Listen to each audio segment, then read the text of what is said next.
Hello girl, kumusta na? Sige, pwede na. Magkikita na tayo sa SM, ha? Okay lang sa'yo? Sunduin mo ako. Wait lang girl. Kuya. May tao ba sa'yo? Wala na po, ma. Wala na. Sige, may check lang ako saglit, ha? Bumalik ako sa office. Kasi pero dyan ka lang, ha? Sige. Diyan ka lang. Girl, may sabihin ako sa'yo. Girl, diyan ka lang, ha? Please, huwag na huwag mo akong iwan, ha?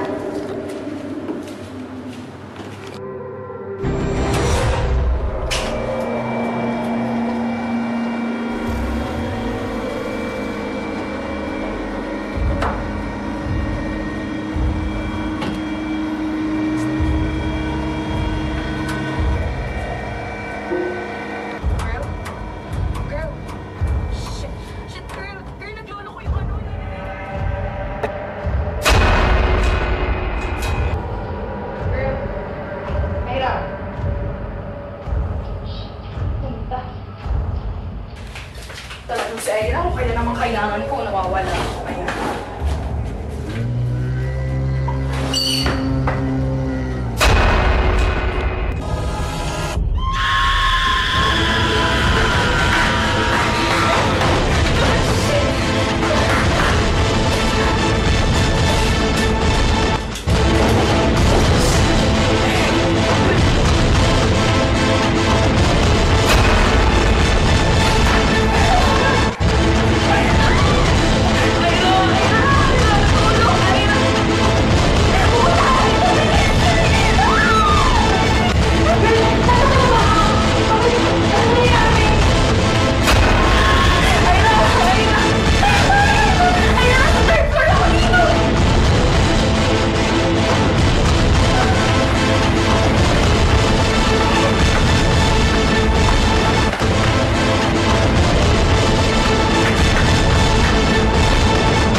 Kausap ko pa siya sa telepono, pero hanggang sa narinig ko na siya sumigaw, kaya hindi ko na alam kung anong gagawin ko.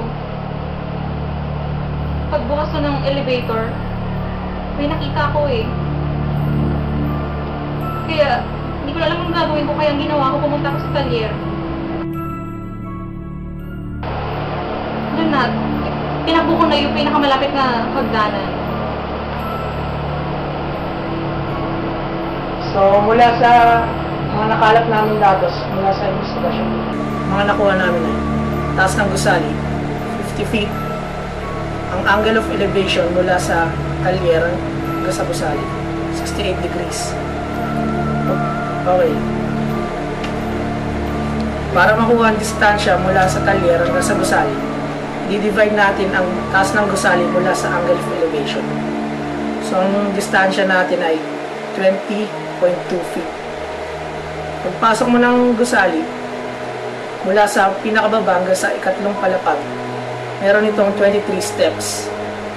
Ang bawat baitang ng hagdan ay may taas na 12 inches. Okay.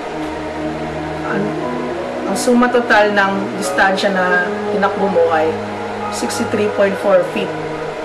Para makuha ang oras na kinonsumo mo sa lahat ng ito, i-divide natin ang total distance traveled mula sa average speed.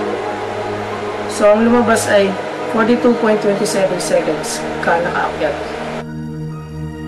Yung tanong, naabutan mo pa siya?